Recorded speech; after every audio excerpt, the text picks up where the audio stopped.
बिहार के उप मुख्यमंत्री सम्राट चौधरी, इन पर मेरा सीधा आपके माध्यम से सरकार को, बिहार के गवर्नर से, बिहार सरकार से, केंद्र सरकार से मेरा अनुरोध है कि इनको हत्या के आरोप में, ये हत्या के अभियुक्त हैं, इनको तुरंत पद से बर्खास्त करके गिरफ्तार किया जाए।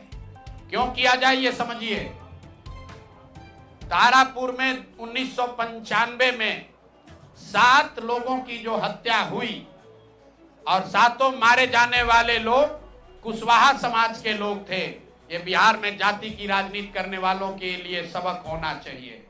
सम्राट चौधरी कहते हैं मैं कुशवाहा हूं। 7 लोगों की जिनकी हत्या के ये अभियुक्त हैं, आरोप नहीं है, मैं शब्द बहुत सही समझ के बोल रहा हूं। 7 लोगों की हत्या के अभियुक्त राकेश कुमार उर्फ सम्राट कुमार मौर्य उर्फ Samrat Choudhary, Tarapur case number 44/1995, note कर लीजिए। 44/1995 में 7 लोगों की हत्या हुई, उसमें ये अभियुक्त हुए और जो केस है चीफ जुडिशियल मजिस्ट्रेट को 24/4/1995 को इन लोगों ने डॉक्यूमेंट सबमिट किया। बिहार विद्यालय परीक्षा समिति का एक एडमिट कार्ड सबमिट किया जिसमें बताया गया कि KNVMH सम्राट, ये स्कूल का नाम है, कुमार सर एक स्कूल का नाम है जहां से ये एडमिट कार्ड इशू हुआ है। सम्राट चंद्र मौर्य, पिता का नाम Shakuni Choudhary, date of birth 1/5/81, result fail, number आया 268, कैटेगरी प्राइवेट। ये सुप्रीम कोर्ट का डॉक्यूमेंट है जो सम्राट चौधरी ने जमा किया है, जिसमें ये बताया है इनका डेट ऑफ बर्थ 81 है, उसके हिसाब से 95 में चीफ जुडिशियल मजिस्ट्रेट ने नाबालिग होने के नाम पर इनको वहां से राहत दी। इनको जेल से निकाला गया क्योंकि ये 15 साल के थे और कानूनन 18 साल से कम उम्र के बच्चे को अभियुक्त के तौर पर जेल पर नहीं रखा जा सकता था। अब ये बात तो पब्लिक की जानकारी में है। अब मैं क्यों कह रहा हूं कि इनको आज अरेस्ट करना चाहिए, क्योंकि 2020 का जो सम्राट चौधरी ने अपना इलेक्शन एफिडेविट दिया है, इसमें अपना उम्र इन्होंने बताया है 51 साल। ये सम्राट चौधरी का इलेक्शन एफिडेविट है। इन्होंने अपना उम्र बताया 2020 में 51 साल। इसका मतलब है कि 2020 माइनस 26, तो 1995 में इनका उम्र था 25 साल, 26 साल। तो 26 साल के उम्र के आदमी को कोर्ट ने गलती से गलत सर्टिफिकेट के आधार पर नाबालिग होने के नाम पर अभियुक्त होने के बावजूद, ध्यान दीजिए, अभियुक्त होने के बावजूद इनको जेल से बरी कर दिया गया था कि ये 15 साल के हैं, जबकि इनका अपना डॉक्यूमेंट बता रहा है कि ये उस समय 26 साल के थे। तो 26 साल के उम्र के आदमी पर अगर 6 लोगों की हत्या का आरोप है, तो जब तक कोर्ट से वो फ्री नहीं होते हैं तब तक उनको जेल में होना चाहिए। और ये आदमी यहाँ का उप मुख्यमंत्री बनकर बैठा हुआ है। तो मैं यहाँ के मुख्यमंत्री से और बिहार के माननीय राज्यपाल से ये अनुरोध कर रहा हूँ कि हत्या का आरोपी, हत्या का अभियुक्त सम्राट चौधरी, राकेश कुमार उर्फ सम्राट चौधरी उर्फ सम्राट कुमार मौर्य आज संवैधानिक पद पर बैठे हुए हैं। ये देश के संविधान का, देश के विधि विधान का इससे बड़ा अपमान नहीं हो सकता है कि जिस व्यक्ति को जेल में होना चाहिए वो आदमी यहाँ का उप मुख्यमंत्री बना हुआ है। तो मुख्यमंत्री नीतीश कुमार सीधे इस पर कार्रवाई करें।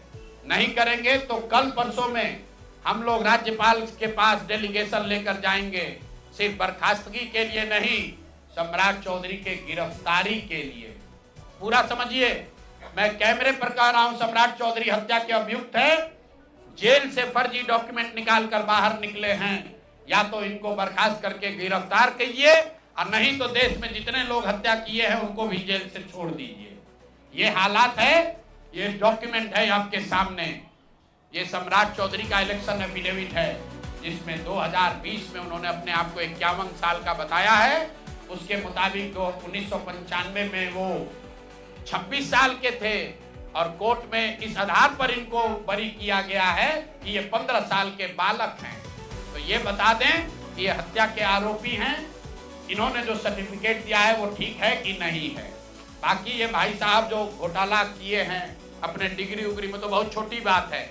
आज की प्रेस कॉन्फ्रेंस सीधी हम लोग मांग कर रहे हैं, सम्राट चौधरी को हत्या के अभियुक्त हैं, 6 हत्या के अभियुक्त हैं, उनको गिरफ्तार कीजिए और नहीं तो बिहार में जितने लोग पर अभियुक्त जिनको बनाया गया उनको सबको छोड़िए। इस देश में अलग अलग कानून नहीं हो सकता है। और ये गृह मंत्री के साथ घूम रहे हैं। मोदी जी को हम लोग कल पत्र लिखेंगे कि आपके पार्टी का नेता, जितने लोग भाजपा के समर्थक हैं, भाजपा के जितने लोग नेता हैं, कार्यकर्ता हैं, वोटर हैं, आपके जरिए से सबको बता रहा हूं, मेरे भाई एक बार अपने दिल पर हाथ रखकर सोचो।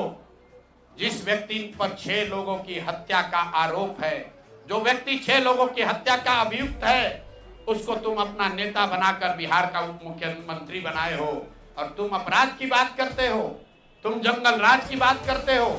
तो सम्राट चौधरी को अभी के अभी पद से इस्तीफा देकर पुलिस को अरेस्ट करना चाहिए और अगर पुलिस अरेस्ट नहीं करती है तो हम लोग कोर्ट में मूव करेंगे, कोर्ट के संज्ञान में बात को लाएंगे कि साहब ये बताइए कि कैसे आपने इनको बेल दिया है, कैसे इनको आप समाज में बाहर रहने की अनुमति दे रहे हैं। और सम्राट चौधरी की अंतिम बात, इनके अपराध की गाथा की, सिर्फ हत्या के अभियुक्त नहीं है। बिहार में पुरानी पत्रकारिता करने वाले लोग, आपने शिल्पी गौतम के रेप और हत्याकांड की कहानी सुनी होगी। आपने सुना होगा कि लालू जी के जंगल राज का जब चरम सीमा था, जितनी यहाँ माताएं बहनें हैं, जो पढ़े लिखे लोग, समझदार लोग हैं, स्वच्छ छवि वाले बिहार में रहने वाले लोग हैं, याद कर लीजिए शिल्पी गौतम रेप और मर्डर केस, जिसमें एक डॉक्टर के लड़के को और शिल्पी गौतम के साथ ऐसा आरोप लगा था कि उनके साथ सामूहिक बलात्कार और उसके बाद उनकी हत्या कर दी गई थी। साधु यादव पर उसका आरोप लगा था, बड़ी हंगामा हुआ, सीबीआई में केस गया। मैं आपके माध्यम से आज पूछ रहा हूं कि क्या अभी के उप मुख्यमंत्री सम्राट चौधरी उर्फ राकेश कुमार उर्फ सम्राट कुमार मौर्य उस केस में संदिग्ध अभियुक्त के तौर पर नामजद थे या नहीं थे, ये प्रेस में वो बता दें, उसके बाद हम उसका डॉक्यूमेंट आपको जारी करेंगे। इनका सीबीआई ने इनको अभियुक्त के तौर पर इनकी जांच की थी कि नहीं, उस मुकदमा में इनको नामजद संदिग्ध बनाया गया था कि नहीं, ये सीधा आपको बता रहे हैं। ये आए और ये पूरा केस तब के भाजपा के नेता सुशील कुमार मोदी जी ने उठाया था।